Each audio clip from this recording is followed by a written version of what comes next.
ওখানে ছিলাম তো, এখানে মানে বিমানটা ক্রাশ হয়, ঢুকেই দেখি বিমান ক্রাশ হচ্ছে। তখন মানে আমি মেয়েকে খুঁজে পাচ্ছিলাম না, পরে আমি অনেক কষ্ট করে মেয়েকে খুঁজে পাইছি, ওকে গ্রিল কেটে বের করছি। আপনারা সবাই দোয়া করবেন আর অন্যান্য বাচ্চাদের জন্য দোয়া করবেন। ধন্যবাদ। সবগুলো বাচ্চার জন্য খুবই কষ্ট। ধন্যবাদ। ও ক্লাস রুমটাতে ওইখানে সবাই আছে মোটামুটি। আমার মেয়ে গ্রিতে পড়তো, শ্রেয়া ঘোষ। শ্রেয়া ঘোষের সবশেষ আপডেটটা যদি বলতেন, ভালো আছেন কিনা, চিকিৎসক কি বলেছেন? আছে, এখনো বলছে আছে, চিকিৎসাধীন থাকতে হবে, আছে এখনো, মানে একেবারে ঠিক হয়নি। আপনারা সবাই দোয়া করবেন আর অন্যান্য বাচ্চাদের জন্য দোয়া করবেন। ধন্যবাদ। সবগুলো বাচ্চার জন্য খুবই কষ্ট। ধন্যবাদ। ও ক্লাস 3-তে পড়তে। আমি ওখানে ছিলাম তো, এখানে মানে বিমানটা ক্রাশ হয়, আমি ওখানে মানে ঢুকেই দেখি বিমান ক্রাশ হচ্ছে। তখন মানে আমি মেয়েকে খুঁজে পাচ্ছিলাম না, পরে আমি অনেক কষ্ট করে মেয়েকে খুঁজে পাইছি, ওকে গ্রিল কেটে বের করছি।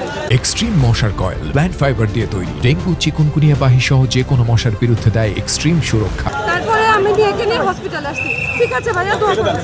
ওকে ভাইয়া, আমি